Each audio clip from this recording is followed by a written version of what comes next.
ছোট লোকের বাচ্চারা বেশি দামি গিফট পাওয়ার জন্য বিয়ের দাওয়াত দিতে আসছে, আবার কার্ড ছাপাইছে।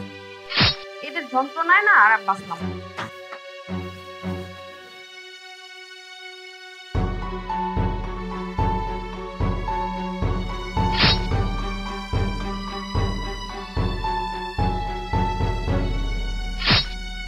ম্যাডাম কার্ডটা ফালাইয়া দিছে, তখন আমার মন রাখনের লাগা মনে হয় নিছিল কার্ডটা। আমরা গরিব মানুষ, আমগো বিয়ের দাওয়াতে কি আর ম্যাডাম আইব? কার্ড মনে হয় পছন্দ হয় নাই। আরে শোনো, আমার ছোট বোনের বিয়ে, আমাকে কিন্তু শপিং করে দিতে হবে। তোমার ছোট বোনের বিয়ে তো কি হয়েছে? আমরা কোনো বিয়েতে যাচ্ছি না। বিয়েতে যাব না মানে? কি বলছো তুমি? তুমি কি আমার সাথে মজা করতেছো? মজা করবো কেন? আমার মনে হচ্ছে ভাইয়া আসছে, আমি দেখতেছি। বসো তুমি।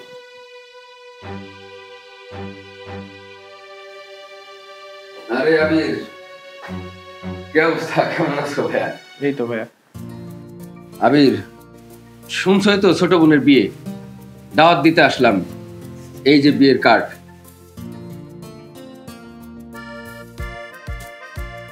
আমাকে দাওয়াত দিতে আসছেন, কার্ডও দিলেন, ভালো। আর মিষ্টি আসছেন। আরে কি করছো তুমি? আমার বোনের বিয়ের কার্ড, বিয়ের কার্ড ফেলে দিচ্ছ, মিষ্টি ফেলে দিচ্ছ, এত রাগ করছো কেন? আমার ইচ্ছে, আমি ফেলে দিয়েছি, কি হয়েছে? ফেলে দিব না তো কি করব? রেখে দিব? আরে আবির, এই কার্ড তুমি ছুঁড়ে ফেললে কেন? কার্ড কি আমি সুকেজের মতো সাজিয়ে রেখে দিব নাকি? আমার ইচ্ছা হয়েছে, আমি ছুঁড়ে ফেলে দিয়েছি। আবির, এটা আমার ছোট বোনের বিয়ের কার্ড। তো কি হচ্ছে তোমার বোনের বিয়ের কার্ড? যে কেউ এসে আমাকে ইনভাইট করবে, আমি সেই বিয়েতে চলে যাব? কখনোই না। যে কেউ মানে? তুমি কাকে যে কেউ বলছো? আমার ছোট বোন, তার বিয়ের কার্ড এটা। তুমি এটা ছুঁড়ে ফেলে কিন্তু তুমি আমার বড় ভাইকে আর আমাকে অপমান করছো। কালকে যখন তুমি অফিসের আয়ার মেয়ের বিয়ের কার্ডটা ছুঁড়ে ফেলে দিয়েছিলে, তখন কি তার অপমান হয় নাই? তখন তার কষ্ট লাগে নাই? কি? তুমি আমার অফিসের আয়ার মেয়ের বিয়ের কার্ডের সাথে আমার বোনের বিয়ের কার্ডের তুলনা করছো? আয়া আয়া হয়েছে তো কি হয়েছে? সে কি মানুষ না? হ্যাঁ, মানুষকে তুমি মানুষ বলে মূল্যায়ন করতেছো না? শোনো, তোমার বোনের বিয়ের কার্ড তোমার কাছে যতটা মূল্যবান, সেম আয়ার মেয়ের বিয়ের কার্ড তার কাছে ততটাই মূল্যবান। শোনো, একটা কথা বলি, মানুষকে মানুষ মনে করতে শিখো। এই, তুমি কি তোমার অতীত ভুলে গিয়েছো? তোমার অবস্থান কি ছিল, তোমার ফ্যামিলির অবস্থান কি ছিল? আগে তো 3 বেলা 3 মুঠো খেতেই পারতে না। আজকে আমি তোমাকে বিয়ে করেছি বলে আমার কোম্পানি সিইও তুমি। আজকে তোমার অহংকারে মাটিতে পায়ে পড়তেছো না, মানুষকে মানুষ বলে মূল্যায়ন করতেছো না। শোনো, তুমি তোমার অতীত ভুলে যেও না। মানুষ যখন তার অতীত ভুলে যায় না, তখন তার ভিতরে খুব অহংকার চলে আসে, আর আমি সেটা তোমার মধ্যে দেখতে পাচ্ছি। আবির, তুমি আমাকে ক্ষমা করে দাও। আমি আসলেই অনেক অহংকার করেছি, ভুল করেছি।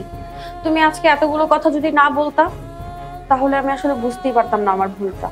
তুমি আমাকে ক্ষমা করে দাও প্লিজ। তুমি ক্ষমা আমার কাছে চাইতেছো কেন? যার কাছে ভুল করেছো তার কাছে ক্ষমা চাও। সে যদি তোমাকে ক্ষমা করে দেয়, তাহলে আমি খুশি। হ্যাঁ, আমি খালার কাছে মাপ চেয়ে নিব, আর আমরা দুজন খালার মেয়ের বিয়েতে যাব। আবির, আমি কষ্ট পাইনি। যখন দেখলাম তুমি বিয়ের কার্ড ফেলে দিলে, মিষ্টিটা ফেলে দিলে, তখন খুব কষ্ট লেগেছে।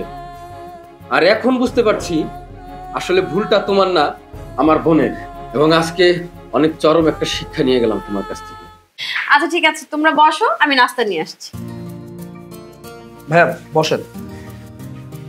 আবির, বুঝোই তো ছোট বোনের বিয়ে, অনেক কাজ আছে।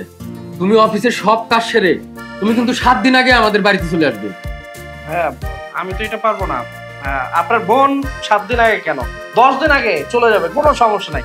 আমি 3 দিন আগে চলে যাবো কাজ শেষ করে। হ্যাঁ বন্ধুরা, আমাদের ভিডিওটি কেমন লেগেছে অবশ্যই কমেন্টে জানাবেন। আর ভিডিওটা লাইক, কমেন্টস এবং শেয়ার করে দিবেন। আর নিত্য নতুন ভিডিও পেতে আমাদের পেজটা অবশ্যই ফলো করে দিবেন।